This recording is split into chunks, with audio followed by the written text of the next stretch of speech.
Coucou les amis. Franchement, je suis super content, ça se voit à mon sourire, j'ai quelque chose à vous présenter. Je l'attends depuis des années. Il est là, il est arrivé. Ça fait un mois maintenant, un mois et demi. Ça fait un mois que je dors dedans. Il est là, je vous le présente. Et voilà le camping-car. Le camping-car, sachant que j'ai de la chance, c'est un coup de cœur. Un coup de cœur. À la base, je devais partir sur du neuf. Avec la banque et tout ça, ça passait pas. Donc du coup, je me suis rabattu sur des occasions et je me suis dit, l'occasion, pourquoi pas partir sur un intégral plutôt qu'un profilé. Parce qu'à la base, moi, je devais prendre un profilé en neuf. Et finalement, j'ai eu le coup de cœur d'un profilé. Donc, je ne suis pas en intégral. Le petit truc, c'est que le profilé, la chose que j'aime bien, c'est que ça fait un peu camion. Puisqu'on a la cabine à l'avant et on a la cellule derrière. Donc, c'est assez sympa à conduire. Après, il y a des avantages et des inconvénients. Et le petit truc, le coup de chance, c'est que moi en neuf, je voulais le profilé P746 FC, donc FCC, salon face à face, c'est lit central en sensation. En sensation, c'est-à-dire avec toutes les options.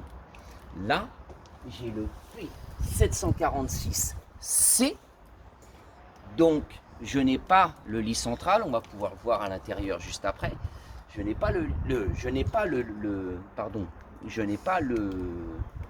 salon en face à face, mais j'ai le lit central. Et il est en essentiel. Donc, je n'ai pas toutes les options, mais il était quand même bien équipé, puisque j'avais le four, j'avais la parabole automatique, la télévision. Donc, du coup, moi, j'ai juste rajouté la batterie lithium pour être autonome, une 2500 ampères, le convertisseur, j'ai dit des bêtises, la batterie lithium en 250 ampères, c'est déjà mieux, le convertisseur en 2500 watts, et l'alarme. L'alarme, vu que c'est mon habitation, pour protéger tout. Donc, voilà. Donc, on va faire le petit tour vite fait, histoire de présenter. Donc, grande soute. Là, on a la cassette des toilettes. En particulier, là, on a du coup le hublot sur la porte. Moi, celui que je voulais prendre à la base, normalement, il devait avoir une fenêtre ici. Celui-ci ne l'a pas. Rien de bien méchant, puisqu'il a le hublot ici. Et quand on ouvre, on condamne la fenêtre ici. Donc, bon, c'est pas méchant. C'est pas méchant. Donc, voilà. J'ai les jantes alu. Donc, bien. C'est une option. Il faut savoir que c'est une option. J'ai les jantes alu. J'ai les feux anti-brouillard. C'est une option. Donc, voilà. Donc, là, normalement, je voulais mettre, mais j'ai pas du tout eu envie de me prendre la tête. Normalement, je voulais mettre une rambarde avec les feux longue portée. Mais déjà, ça a un coût. Et ensuite, pas envie de risquer en termes d'humidité. Les trous, faire les trous et tout ça. J'avais pas envie de tenter. Déjà, je me suis bien enquiquiné à passer des câbles et tout ça. Il est très bien comme ça. Là, petit point, le Skydome ne s'ouvre pas sur pilote, ni sur Bavaria. Il ne s'ouvre pas. Pourquoi ? Parce que tout simplement, il y a eu des soucis de fuite. Comparé aux autres véhicules où il s'ouvre, le fabricant Pilote et Bavaria n'ont pas chercher plus loin que de le condamner. Donc voilà. Voilà. Donc là, on a un truma. Donc ça c'est le truma. Donc oui, je suis en truma. Le chauffage c'est du truma. C'est le truma 5. Parce qu'il y a le truma 4, le truma 5 et le truma 6EH. Donc je suis en truma 5. C'est-à-dire qu'il ne fonctionne qu'au gaz. Le 6EH, c'est du trimix, c'est-à-dire gaz et électricité. Quand on se branche, on peut avoir le chauffage en fait avec l'électricité. Là, il ne fonctionne qu'au gaz. Les bouteilles de gaz en propane. Par la suite, j'envisagerai de mettre une seule bouteille de GPL, le passer au GPL avec justement la petite prise de remplissage. Comme ça je passe en station et je remplis directement et c'est beaucoup moins cher parce qu'une bouteille de propane c'est entre 40 et 45 euros, sachant qu'en hiver on est à 4 bouteilles et en été une seule. Donc il faut compter en hiver 160 balles de gaz. Donc voilà, tout dépend comment on chauffe aussi. C'est sûr que si on exagère, ça bouffe. Donc voilà, je vais l'ouvrir parce que j'ai fait une petite installation.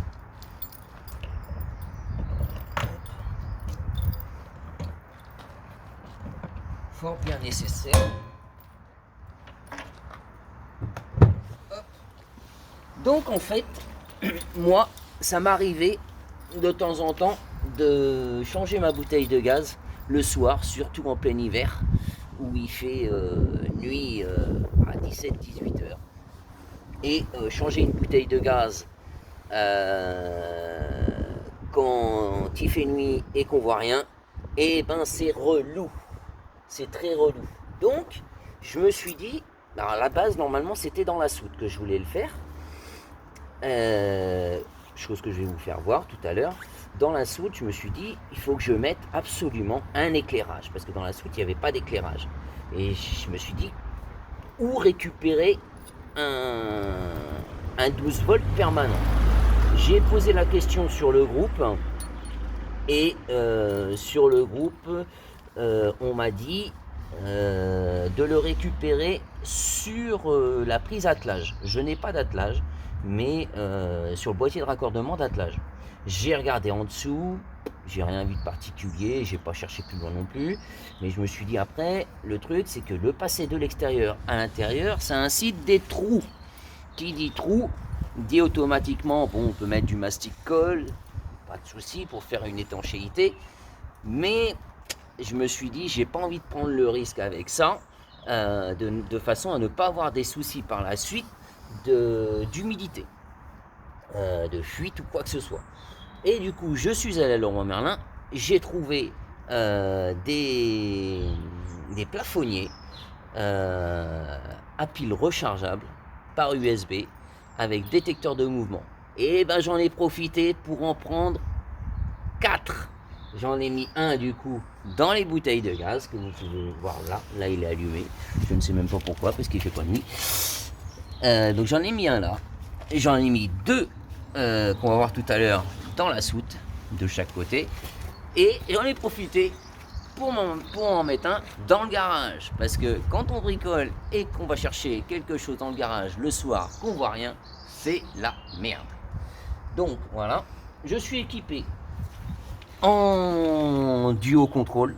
Donc le duo contrôle, en fait, ça permet de, quand une bouteille est vide, ça passe automatiquement sur l'autre.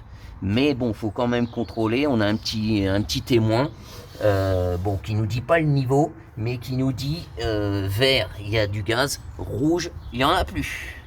Donc voilà, comme ça, on sait que la bouteille est vide et qu'il faut, avant une semaine, puisque ça dure une semaine environ une bouteille, qu'il faut se ravitailler avant que la prochaine bouteille soit forcément vide. Donc voilà, parce que au pire des cas, on peut vivre sans eau chaude, on peut vivre sans chauffage, mais le truc c'est que moi je vis à l'année dedans, le frigo qui est un trimixte, donc il va marcher aux 12 volts avec le moteur tournant, il va marcher à l'électricité quand on est branché et il va marcher au gaz.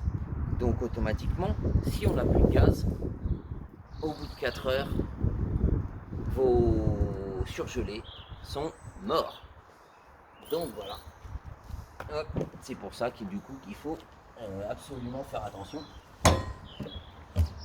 On referme. Là la prise de courant pour se brancher.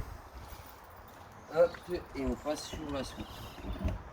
Alors, on a la même porte de l'autre côté. Donc là il me reste plus que des gouttières à mettre que je vais acheter.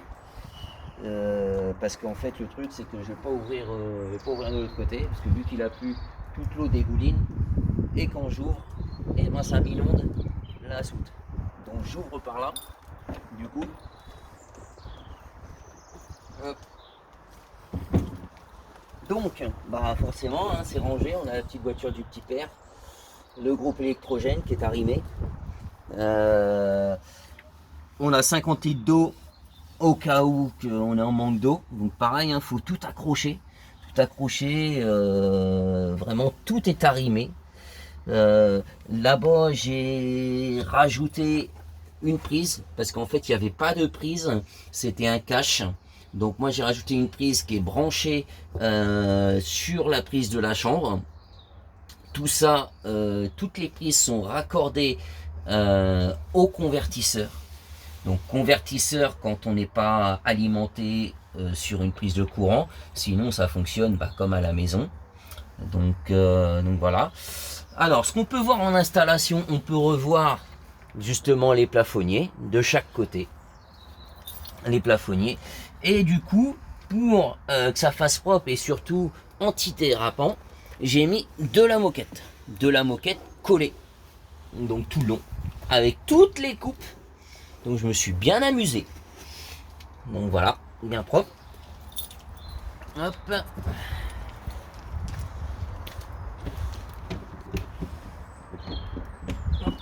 vais regarder si on peut ouvrir de l'autre côté. Éventuellement. Ouais, on va pouvoir ouvrir.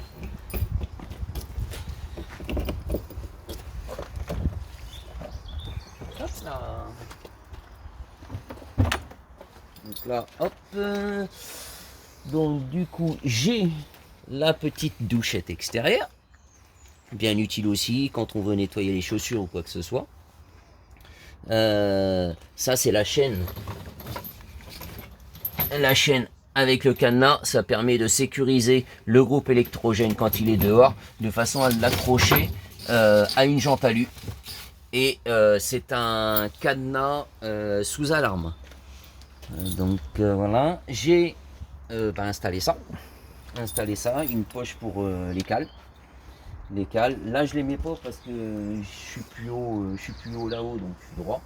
Mais sinon, sur certains endroits, je suis obligé de les mettre pour l'écoulement des eaux et puis aussi pour bien dormir parce que quand on dort comme ça, c'est pas très agréable.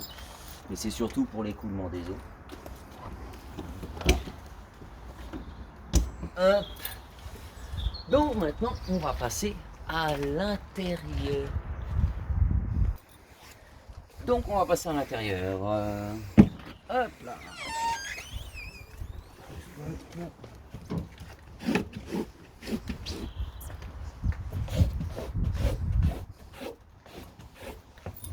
Hop là.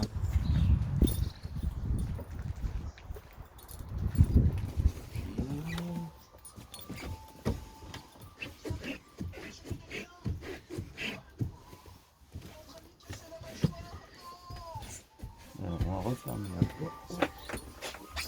Forcément, ça chauffe. Tac. Alors, on va commencer par où on commence. On va commencer par le poste de conduite. Allons-y. Hop là. Alors, le poste de conduite, La première chose que j'ai fait, c'est que j'ai changé l'autoradio. L'autoradio, j'avais un 1 DIN. Moi, j'ai mis un 2 DIN parce qu'en fait, en dessous, j'avais l'espèce de vide-poche là. Moi, j'ai mis un 2 DIN directement. Je pourrais relier la caméra de recul qui est là. Mais le truc, c'est que automatiquement, si j'enlève, alors déjà, premièrement, le câble de la caméra de recul est trop court, donc je n'aurais pas pu aller jusqu'à l'autoradio. Et ensuite, c'est qu'il est fixé avec des vis, il est collé et fixé avec des vis. Si j'enlève ça, automatiquement, les trous, ils restent. Il faut savoir que dans un camping-car, on n'a pas le droit à l'erreur. Une erreur, un trou, c'est mort. C'est pas comme à la maison. Si, on peut mettre des pastilles, mais bon, voilà. On peut pas reboucher, quoi, tout simplement. Donc voilà, j'ai mis l'autoradio. J'ai mis le support de téléphone. Alors le support de téléphone avant tout, normalement, il est censé tenir. Moi, j'étais obligé de mettre un petit peu de la colle glue. Donc automatiquement, bon, j'envisage pas de vendre le camping-car. Mais imaginons que voilà, je devais le vendre. Ça restera forcément parce que c'est collé. Donc voilà. Ensuite, on va passer là-dessus, vu que j'y suis. On va passer ça. Je vais vous faire voir ça. Ça, c'est un agenda. Mais en fait, c'est un agenda où je note toute la gestion du camping-car. Donc quand je fais un remplissage en eau, je le marque. Remplissage en eau gratuit ou payant, je marque le prix. Quand je fais le plein de carburant, je marque le prix. Tout ça avec la date et tout, hein, forcément, puisque c'est un agenda. Quand quand une bouteille de gaz se vide, je la marque. Quand j'achète une bouteille de gaz, je le marque avec son prix. En fait, c'est vraiment l'agenda de gestion. Hop, on remet tout ça.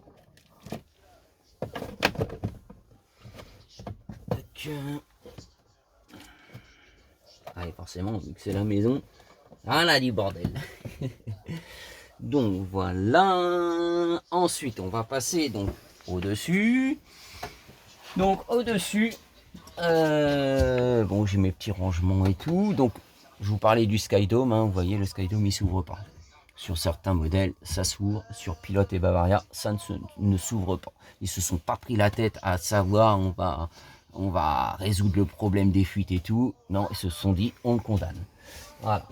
Donc en fait, là, deux choses. Déjà, donc là j'ai la partie avec les petits nounours à Nassim. Ça n'arrêtait pas de bouger. Ça n'arrêtait pas de bouger. Bon, c'est pas spécialement pour ça que je l'ai fait, puisque j'en ai mis un peu partout dans tous les placards. Là, je peux vous garantir que ça ne bouge plus du tout. Du coup, j'ai mis, comme dans la soute, de la moquette. C'est mon papa qui s'est bien fait chier à la couper, parce que c'est en arrondi. Donc voilà, ça fait propre, c'est collé. Donc voilà. Et du coup, après, sur la droite, alors ça, vous allez kiffer. Ça, c'est support d'imprimante. Mon imprimante. Donc j'ai mis les tasseaux en dessous, vissés forcément dans le truc. Donc j'ai mis les tasseaux, j'ai mis l'étagère. Forcément une étagère coupée avec toutes des coupes, hein, que des coupes. Il a fallu mettre déjà ça fait la finition et ça fait un arrêt. Ça fait un arrêt de façon à ce que l'imprimante ne dégage pas. Faut savoir qu'en dessous l'imprimante, il y a aussi de la moquette antidérapante. Mais voilà, ça fait un arrêt supplémentaire. Donc voilà, donc elle bouge pas. Bon après, c'est vrai qu'en termes de hauteur, j'ouvre pas mon scanner complètement. Mais bon, voilà, je l'ouvre bien, j'arrive à mettre la feuille, c'est l'idéal. Juste ici, on a une prise, la prise forcément de l'imprimante, où je me suis bien fait chier à monter le câble, puisque le câble, alors je vous explique, le câble, il a fallu que je démonte tout ça, parce qu'il passe juste là. Ensuite, il a fallu que je démonte ici, parce qu'il passe ici. Il passe dans la... derrière là, parce que là c'est la boîte à les fusibles. Il passe derrière et il arrive sous la banquette où il y a justement tous les raccords. Donc sous la banquette, il y a tous les raccords, il y a le truma, il y a la batterie lithium, il y a le convertisseur, il y a le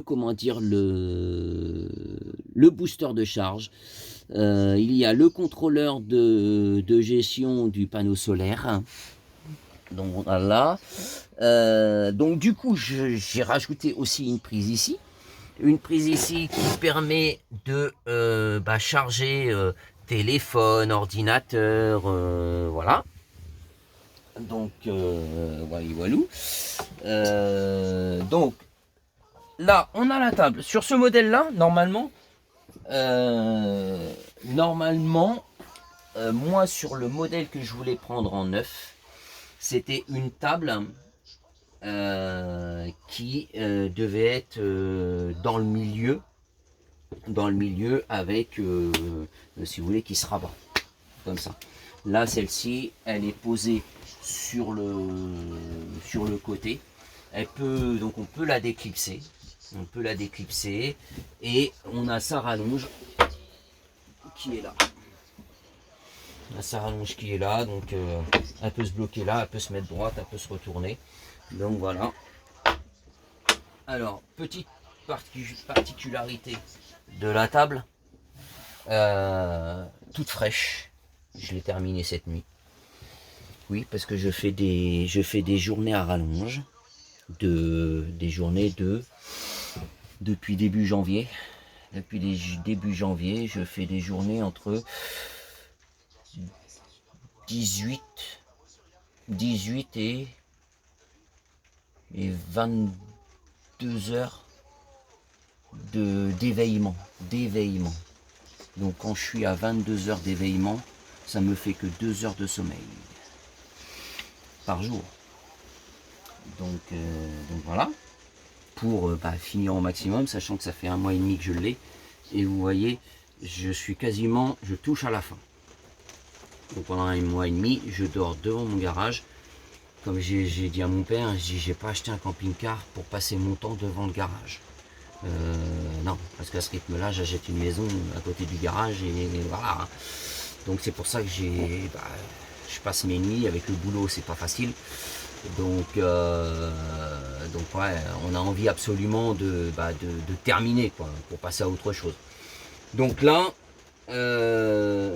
la table, en fait, à la base, elle était laquée blanche comme le plan de travail de la cuisine.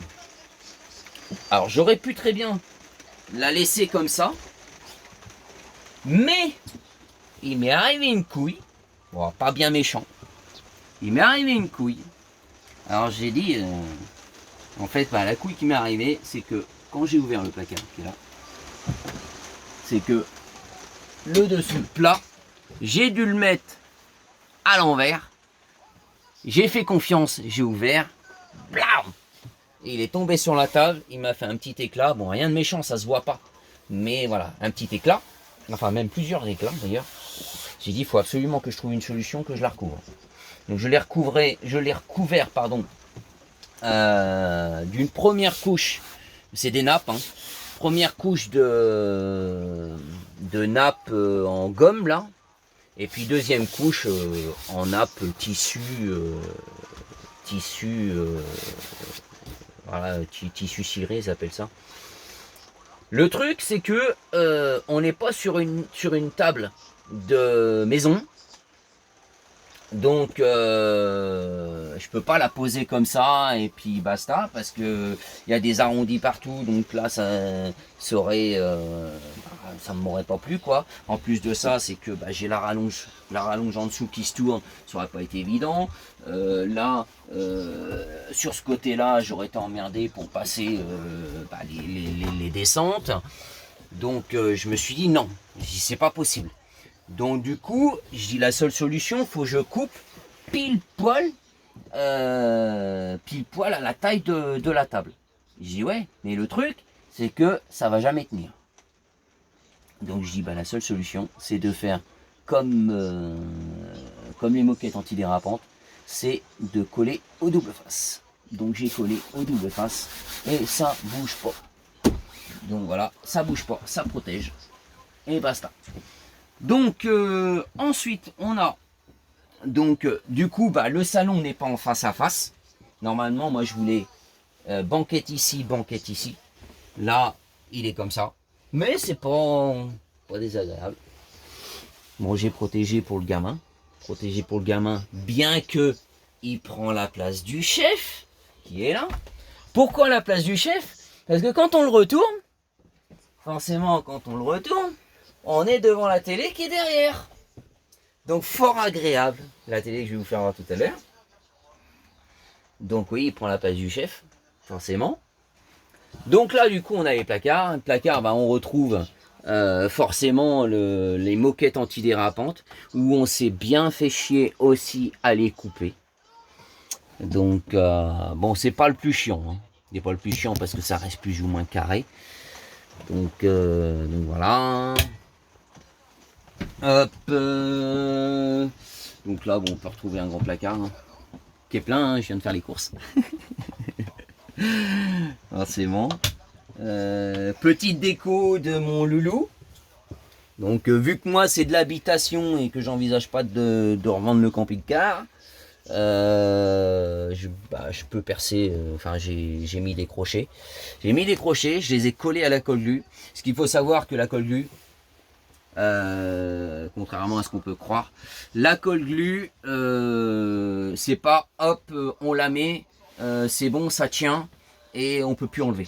Non, si je force, c'est bon, on peut redévisser. Il faut savoir que la colle glu, quand on a un trou qui est un peu gros, un peu grossi, et que la vis elle tourne dans le vide, vous mettez un peu de glu sur la vis, forcément votre vis elle va se coller, mais automatiquement ça va tenir. Le trou il va comme s'il sera plus gros en fait, et voilà, vous n'aurez pas de difficulté si jamais vous voulez redémonter, il n'y a pas de souci. Donc voilà, ça de toute manière j'étais obligé de les coller parce que ils sortaient de 5 mm. Pourquoi ils sortaient de 5 mm? Parce que derrière on a de la mousse polyuréthane qui fait forcément un peu comme la polystyrène et tout ça, qui fait automatiquement l'étanchéité et tout ça. Voilà, de façon à conserver la chaleur et tout. Donc voilà, on va rester sur ce côté-là. Alors, j'ai installé ça, le petit appareil qui est là. Qui est relié à une boîte de raccordement où il y a toutes les lumières. Donc, c'est quoi cet appareil? Cet appareil, ce n'est pas un détecteur de fumée. C'est un détecteur de gaz tout confondu. C'est-à-dire que fuite de gaz, gaz agression. Pour exemple, l'autre fois, je l'ai fait sonner quand je me suis mis du déodorant à côté. Donc, parce que dans une bouteille de déo, il y a du gaz. Donc, voilà, forcément. Donc, voilà, le détecteur. Ensuite, là, on a le Wi-Fi. Le Wi-Fi mobile 4G. Ouais, 4G celui-là. Donc Wi-Fi 4G que j'ai pas vissé, mais il est collé parce que derrière on a la batterie, il n'y avait pas possibilité de le visser. Il est collé, il bouge pas de toute façon. Que j'ai du coup pour le recharger, j'ai mis une prise USB. Normalement cette prise USB que j'ai chopé sur un site de bateau qui m'a coûté la peau des fesses, puisque cette prise vaut 107 €. Donc voilà, ce qui me permet, donc avec le petit voyant, hein, ce qui me permet de la recharger, qui est relié qui est relié aussi à la boîte de raccordement des lumières, puisque le voyant des lumières que l'on a là sur le tableau de contrôle, vu que j'habite dedans, il est toujours allumé. Donc voilà, la pompe à eau est quasiment toujours allumée, sauf quand je suis comme hier, hier matin où j'avais plus d'eau, et automatiquement quand il n'y a plus d'eau dans le réservoir, elle cherche à aller chercher de l'eau pour remplir le ballon d'eau chaude. Mais quand il n'y en a pas, elle tourne. Donc là, je l'ai coupé, mais sinon, je le coupe jamais.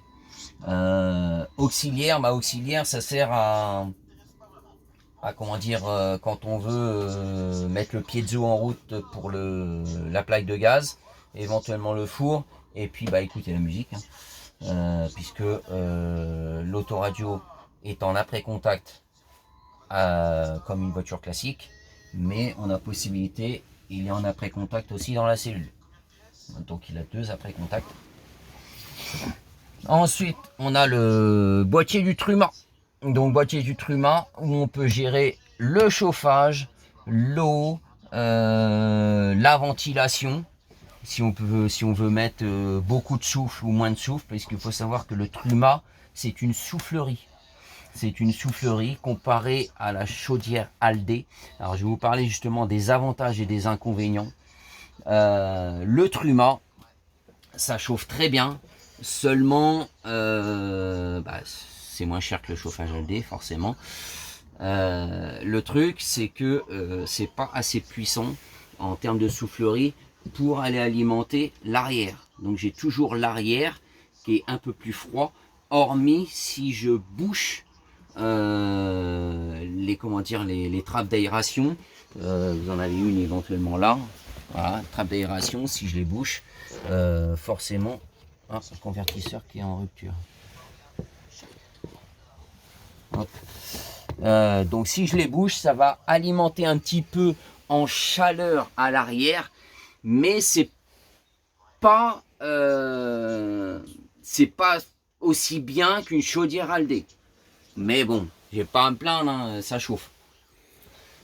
Ensuite, le deuxième inconvénient du Truma, c'est que il faut attendre un quart d'heure, 20 minutes. Si vous venez de l'allumer, moi il est tout le temps allumé, hein, mais il faut attendre un quart d'heure, 20 minutes pour que l'eau soit chaude dans un... Donc le ballon d'eau chaude, c'est un 10 litres. 10 litres uniquement. Bon, vous lavez pas uniquement à l'eau chaude, parce que vous allez dire, ouais, mais 10 litres, c'est pas beaucoup. Oui, mais non, vous ne lavez pas à l'eau à 60 degrés. Hein.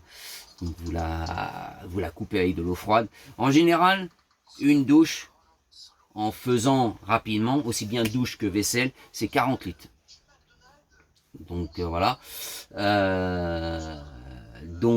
Oui, forcément le Truma, il a cet inconvénient là, c'est qu'il met 15 minutes à peu près à chauffer l'eau.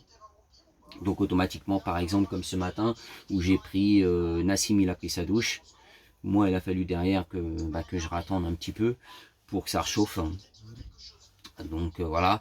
Et il faut savoir que comparé à la chaudière Aldé, ce n'est pas en instantané. La chaudière Aldé, c'est un petit peu comme des radiateurs à la maison. Vous avez une chaudière de toute façon.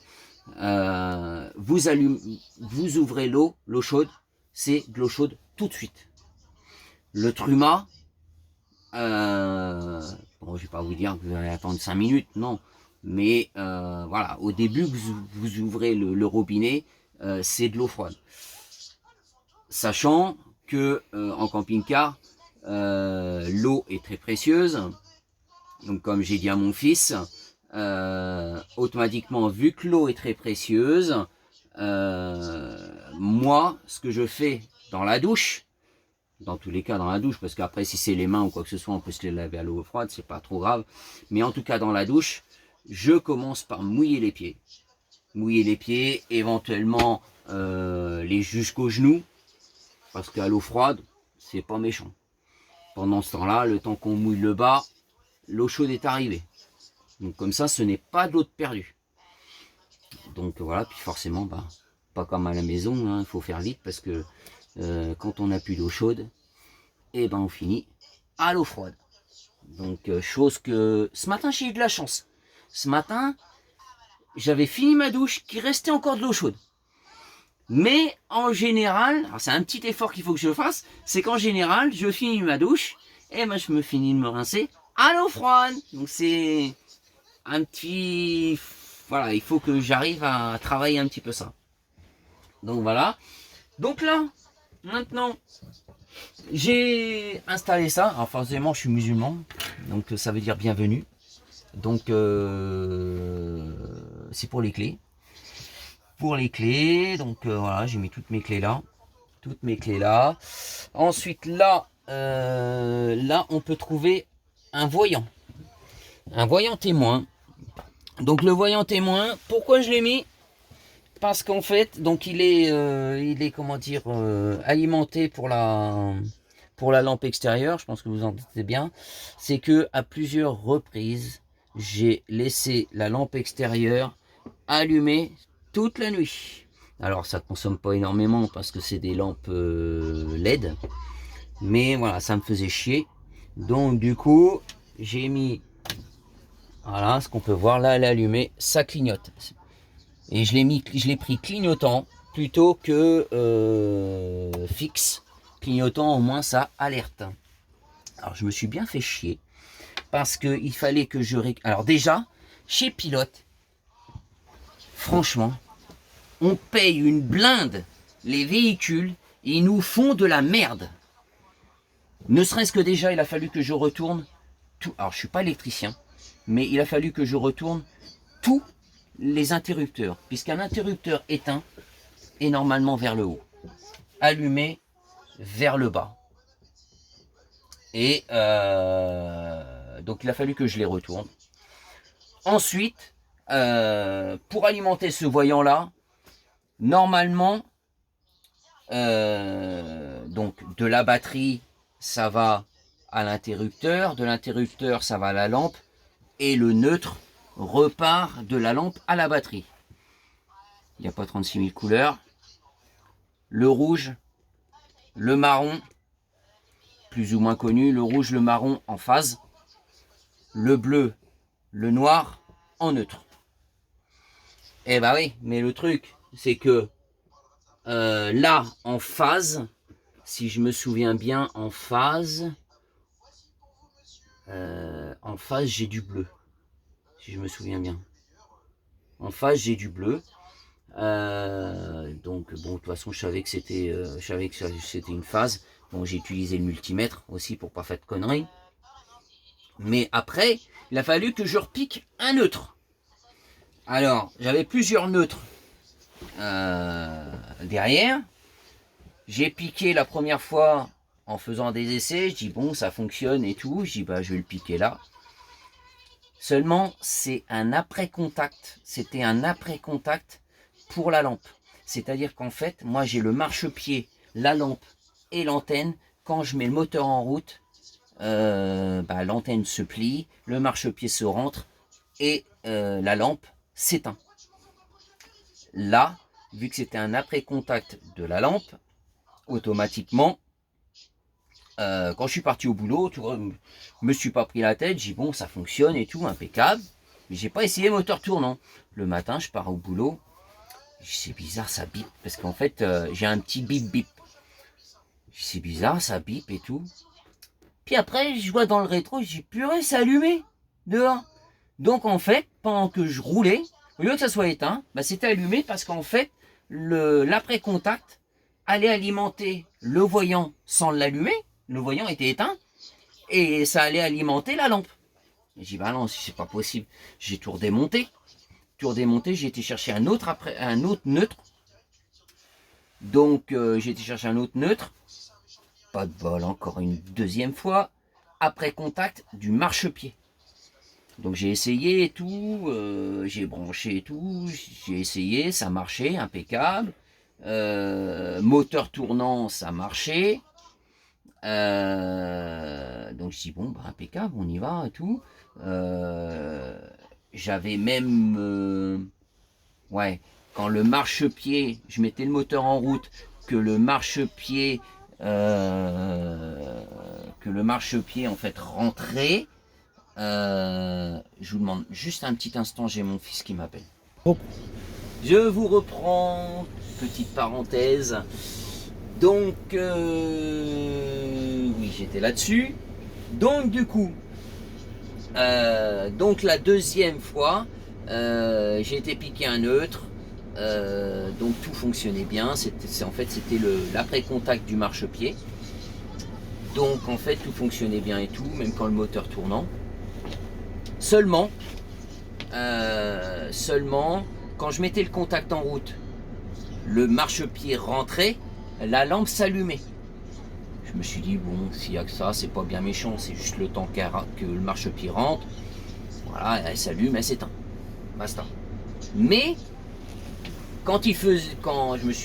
j'ai essayé en fait de mettre le marchepied, donc moteur à l'arrêt, sortir le marchepied, la lampe s'allumait. Et quand je rentrais le marchepied, la lampe s'allumait. J'ai dit, bah non, bon, je l'ai fait de pleine nuit, mais en plein jour, je m'en fous. J'ai dit non, ça va pas. Obligé de renlever tout, aller rechercher un autre neutre. Et j'ai réussi, alors me demandez pas c'est quoi, j'ai réussi à en choper un autre.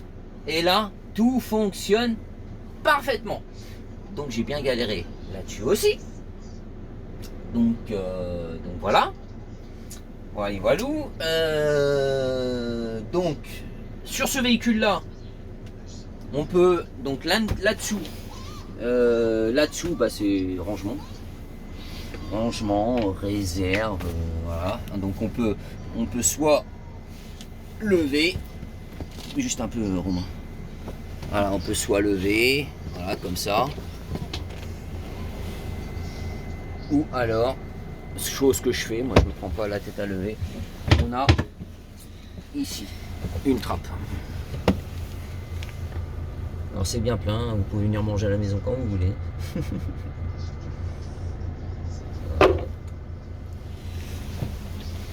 Donc j'ai mis aussi de la moquette antidérapante, forcément.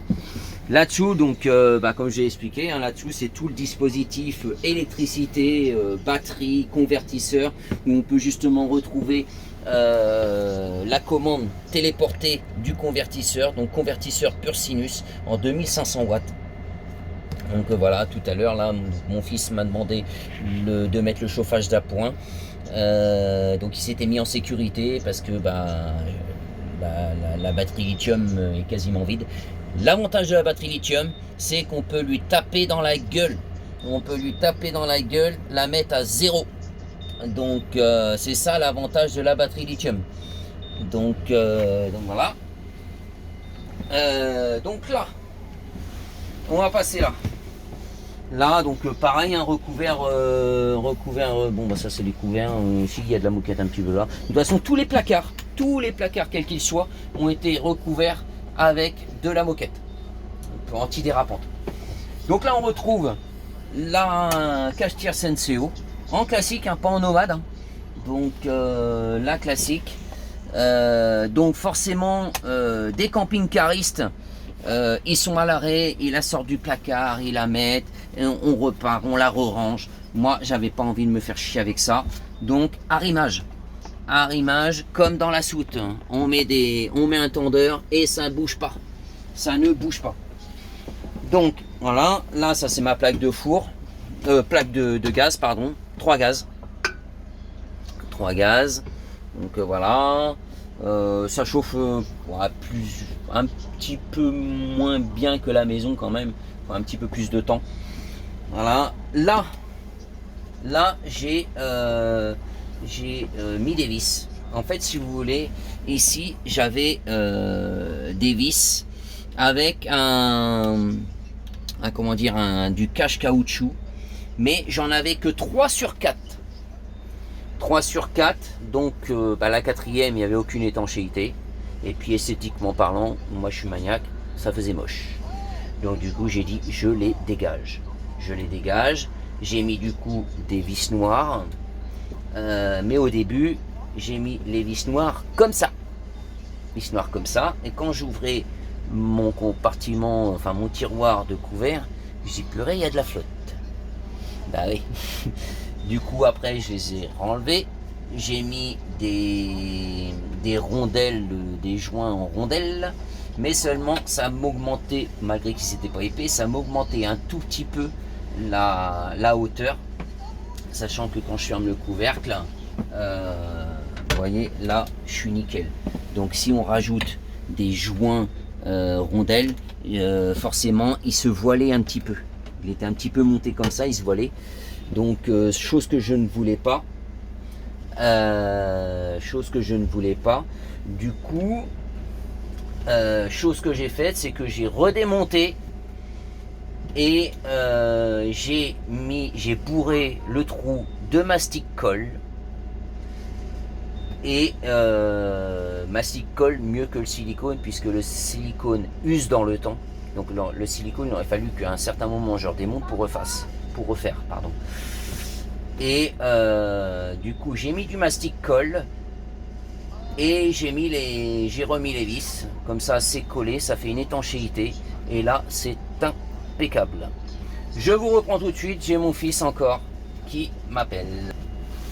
Je vous reprends pour une troisième fois. Donc voilà pour ça, ce petit point là. J'ai installé ça pour mettre les éponges, bien pratique. Bon là j'ai mon liquide vaisselle parce que je suis obligé de le mettre à l'envers, il est vide. Donc voilà, j'ai installé un petit crochet pour la passoire à pâte. Voilà, bon, la petite étagère y était. J'ai installé le support de sopalin accroché sur le placard. Installé sur le placard. Là j'ai la hotte que j'ai installée moi-même, où je me suis bien fait chier. Il a fallu que je démonte ça pour descendre le câble tout en bas pour qu'il aille rejoindre forcément la batterie. Donc voilà. Cette installation là en concession, la hotte seule, c'était 450 €. Avec l'installation, il me prenait 800 €.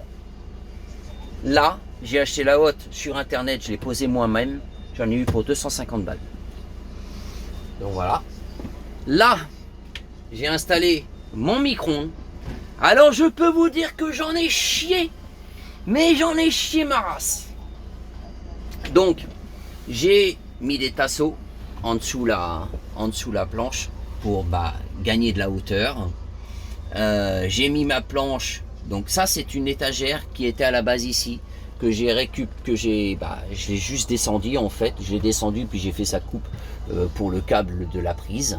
Donc la prise, pareil, elle descend comme le câble de la hotte pour rejoindre forcément tous les raccordements. Donc voilà, pareil, il y a de la moquette antidérapante. La petite, elle y était là, la petite, ça c'est pour éviter que ça dégage. Mais de toute manière, moi c'est plus une finition plutôt qu'un arrimage. Parce que je vais vous dire tout de suite, le micro-ondes il n'est pas prêt de bouger. Il n'est pas prêt de bouger, pourquoi? Parce qu'en fait je lui ai fait un arrimage en bois avec des tasseaux. Donc celui-ci descend complètement sur l'étagère. Il est fixé sur l'étagère. ceux du dessus sont fixés par le haut. Et là, sur le côté, il ne descend pas complètement. Il est fixé sur la paroi du meuble. Pourquoi il ne descend pas complètement? Parce que j'ai les grilles d'aération du micro-ondes. Donc forcément faut pas les boucher. Donc voilà. Donc du coup, pour visser le tasseau du dessus, en fait quand j'ai fait les tasseaux, je les ai fait à la hauteur du micro-ondes. Seulement, c'est pas forcément évident de couper des tasseaux plus ou moins droits. Donc, je les ai rattrapés à la lime à bois. Mais automatiquement, quand on râpe, on diminue en millimètres. Sachant que moi, j'avais déjà prévu 2 ou 3 millimètres de forçage pour que ça écrase bien le micro-ondes de façon à le plaquer, que ça ne bouge pas. Mais quand je l'ai rajouté, donc j'ai dit à mon papa, je dis vas-y, tu peux faire la peinture et tout. C'est mon papa qui a fait la peinture. Donc moi quand je l'ai rajouté, déjà pour visser les vis du dessus, j'ai galéré. Je pouvais pas y aller au tournevis. Ça va parce qu'en fait j'ai un tournevis à cliquer où je peux mettre une clé plate. Donc avec la clé plate, j'ai pu tourner pour serrer mes vis parce que c'est impossible. La perceuse n'y passait pas non plus. Donc voilà. Alors par contre, donc j'avais accroché celui-ci en premier. Et de ce côté-là, surprise, je n'avais plus 2 mm ou 3 mm de forçage, mais j'avais bien 5 ou 6 mm de forçage. Et ben je peux vous dire que le micro, je l'ai écrasé. Mais le problème c'est que écrasé plus vissé, sachant qu'il fallait tenir le tournevis plus la clé plate. Comment voulez-vous, sachant qu'en plus on n'a pas beaucoup de hauteur, on a la planche du haut qui gêne, on a cette planche là qui gêne.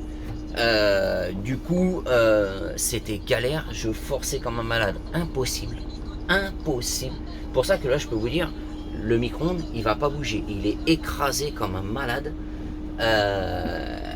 Donc ce que j'ai fait pour écraser, eh ben j'ai mis une petite cale de bois. Donc il a fallu que je fasse une retouche de peinture forcément parce que j'avais esquinté ma peinture. J'ai mis une petite cale de bois, une clé plate qui vient se plaquer. Alors franchement j'ai eu un coup de bol parce que bon, j'ai esquinté un tout petit peu mon plafond. Donc c'est dans le placard, ça se voit pas. J'ai esquinté un petit peu mon plafond, mais j'aurais pu le percer. Donc franchement j'ai eu de la chance parce qu'en fait la clé plate, je l'ai forcée contre le plafond pour pouvoir venir écraser mon tasseau. Donc voilà, et c'est comme ça que j'ai réussi justement à visser. Donc fort bien utile le micro-ondes. C'est un 900 watts. 900 watts à pleine puissance, mais je le mets pas à pleine puissance. Moi c'est bon, là ça chauffe quasiment pas. Là il est à 170 watts la décongélation, et moi je reste plus ou moins dans le milieu qui doit être dans les 500 watts à peu près. C'est déjà pas mal. Donc voilà, mais c'est pas ce qui bouffe le plus en batterie, hein. C'est pas ce qui bouffe le plus en batterie. Donc voilà. Bon bah le four, hein, de ce côté là, donc du coup bah, on a le congélateur qui est quand même assez spacieux, hein. Ah, ça faut faire attention, c'est que oui, ça peut être amené à tomber. Il est plein, bah oui, je viens de faire les courses, hein, donc il est plein. Donc voilà, qui est assez spacieux. Le frigo qui est assez spacieux aussi, il faut faire attention que ça tombe pas. Voilà, qui est assez spacieux. Donc en tri-mixte.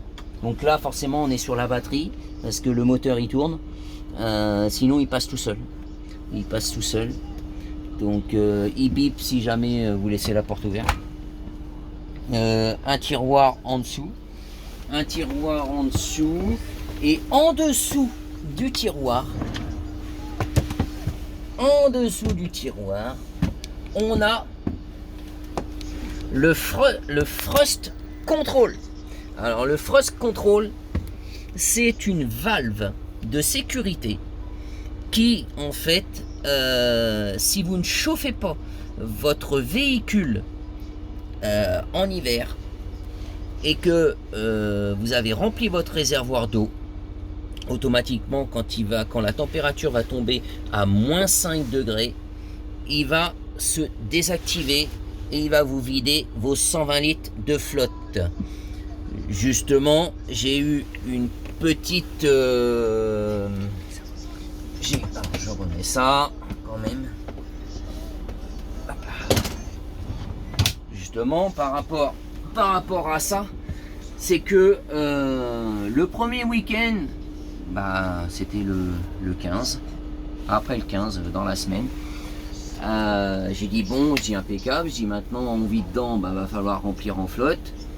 Le truc c'est que à ce moment-là il faisait assez froid. Je suis allé à une aire de service gratuite que j'ai pour habitude d'aller, le bouton poussoir congelé, mort. J'ai ok, je suis allé à l'aire de service Camping Car Park de Bretteville-sur-Odon.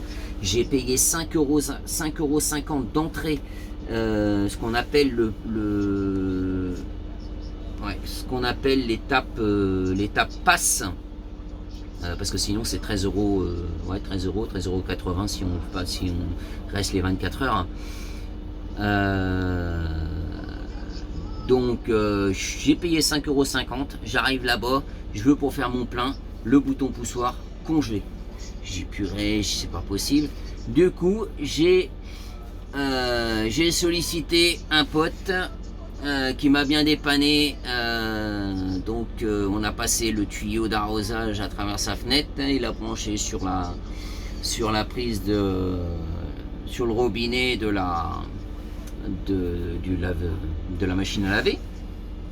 On a rempli les 120 litres d'eau, pas de problème, hein, impeccable.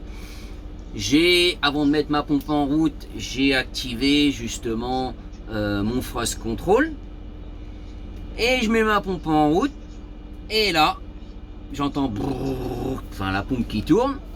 Je dis bon, elle est en train de remplir les 10 litres de bouilleur pour que l'eau chaude puisse se faire. Mais j'ai purée, elle veut pas s'arrêter, c'est bizarre. Et j'entendais derrière un écoulement d'eau. J'ai purée. J'ouvre la porte, je regarde dehors. Pas de bol, les 120 litres d'eau que je venais de remplir, ils se sont vidés devant le garage. Pourquoi? Parce que j'ai mal réactivé ma valve de sécurité. J'ai tourné le bouton, mais j'ai pas appuyé derrière. Derrière, il y a un petit bouton. Et bah voilà. Du coup, bon, maintenant, je touche plus parce que de toute façon, le véhicule est chauffé. Donc, il n'y a pas de souci. Elle est activée. Donc, voilà. Ensuite, là, on a tout ce qui est manié. Alors, je les avais mis au début sur le four.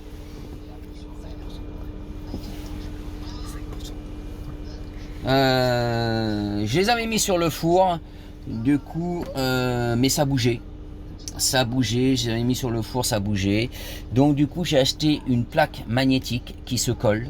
En adhésif, hein, qui se colle, parce que ça, c'est du plastique. Donc, voilà. Et du coup, je les ai posés dessus. Mais j'étais obligé, parce qu'en fait, c'est une plaque magnétique, mais c'est trop léger. C'est trop léger, ça aimante, mais pas suffisamment. Donc, j'étais obligé de mettre une petite touche encore de colle glue. Je les ai collés, donc ils sont plus aimantation, ils sont collés, mais ils sont pas collés en direct sur le frigo, ils sont collés sur la plaque magnétique. Donc voilà, la plaque magnétique, je peux la décoller à tout moment et basta. Voilà. Je vous reprends de suite, on a un petit souci de batterie.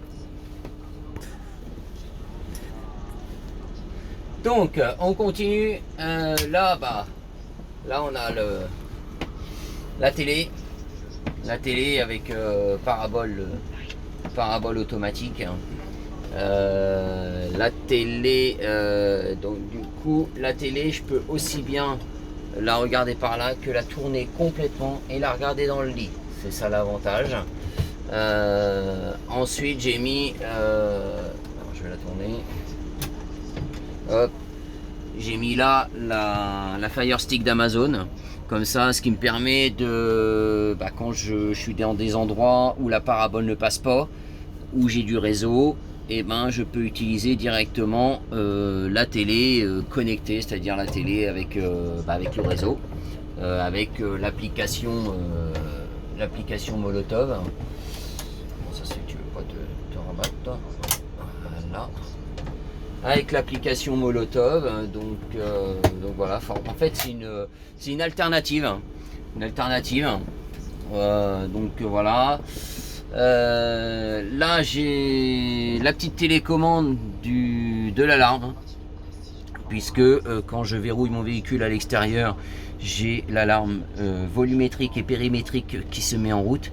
Mais à l'intérieur, quand je suis à l'intérieur, je mets l'alarme uniquement sur l'extérieur du véhicule, c'est-à-dire tout ce qui est ouverture de porte, ouverture de soute. Donc voilà, la petite télécommande. Après c'est des rangements normaux, équipés aussi avec la moquette, forcément. Là on peut retrouver la commande du lit pavillon, parce que juste au-dessus là il y a le lit pavillon à Nassim. Donc on tourne la clé et je vais le descendre un petit peu, attention à toi. Hop.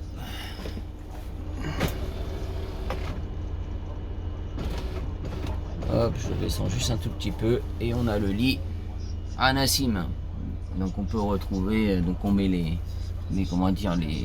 filets de sécurité, l'échelle qui vient juste ici, et il descend jusqu'au coussin jusqu'au coussin. En fait, le placard vient toucher les coussins. Donc on va remonter. Hop là. Toc.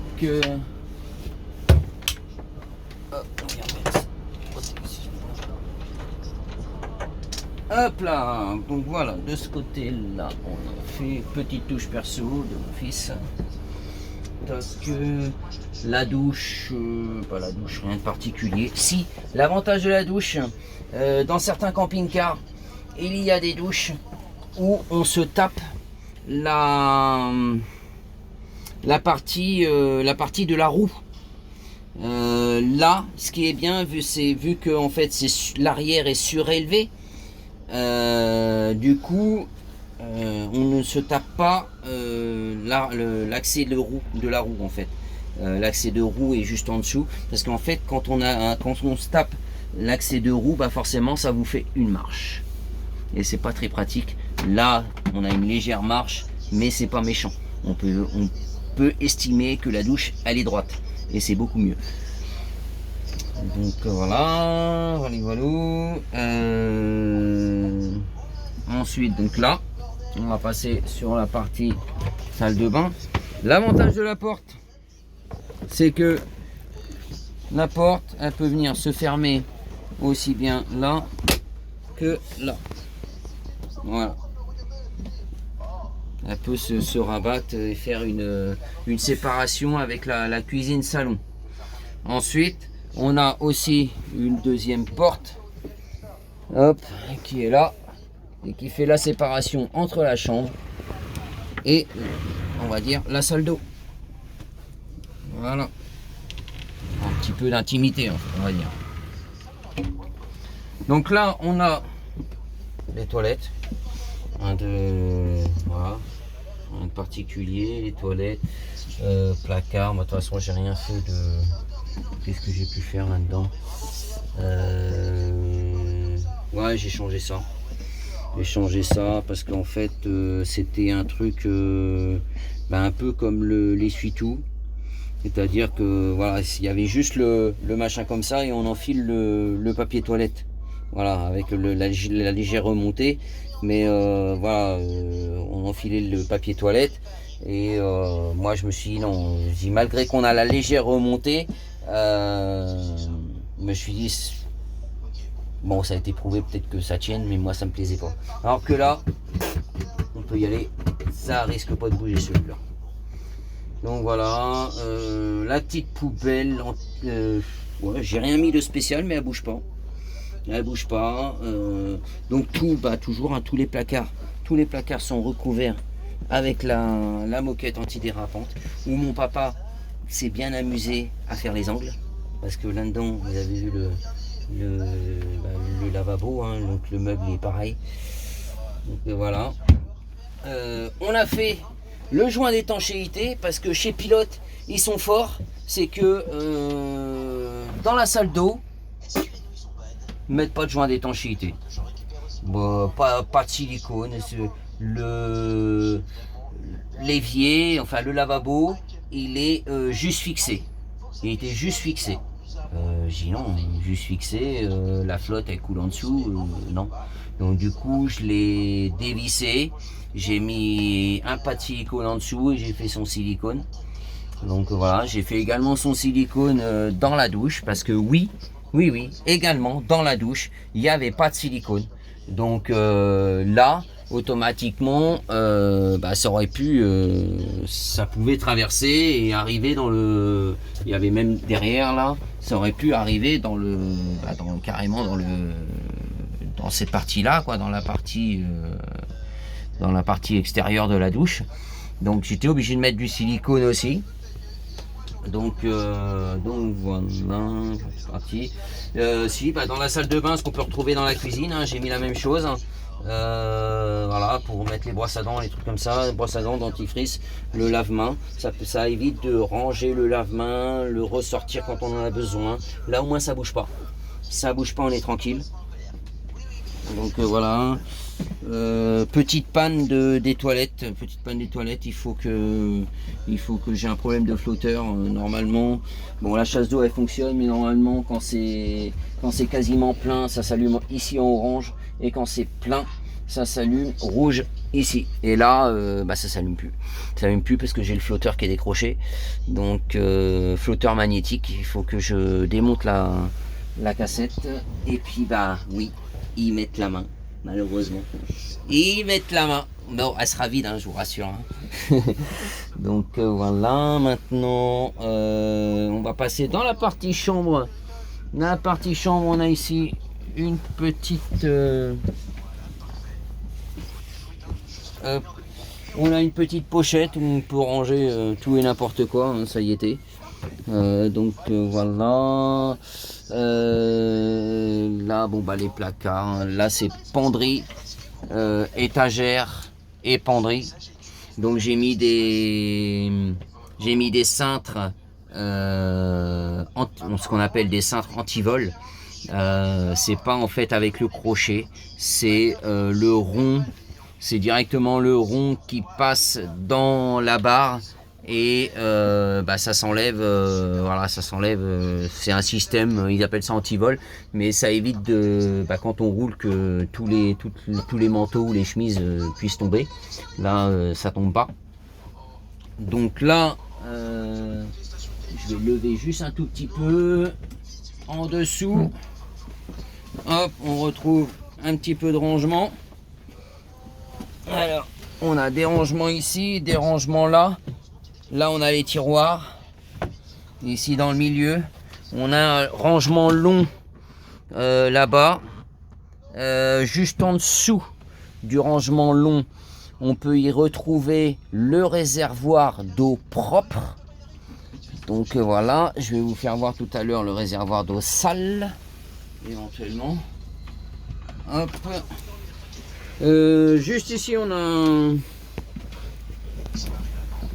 a un petit placard, voilà, un renfoncement. Moi j'ai mis mes chaussures, toutes les chaussures sont là, un petit renfoncement. Alors j'ai mis aussi de la moquette antidérapante. Vous allez me dire, mais ça risque pas de bouger. Oui mais non, c'est pas pour ça que j'ai mis la moquette antidérapante. Je me suis dit, une chaussure un petit peu humide, un petit peu mouillée, et la moquette elle absorbe un tout petit peu. Bon, faut pas que ça soit archi trempé, mais la moquette elle absorbe un tout petit peu. Donc ça évite de éventuellement tremper le lino. Donc voilà, maintenant on a ici j'ai installé mon aspirateur, donc avec l'arrimage crochet comme on peut retrouver à la cafetière. Donc c'est un 2 en 1. Un 2 en 1 où il peut se décrocher là. Et puis on l'utilise pour la table ou n'importe les sièges ou quoi que ce soit. Donc voilà. Donc là derrière l'avantage c'est que j'ai les petites loupiottes, la LED, mais j'ai les enceintes.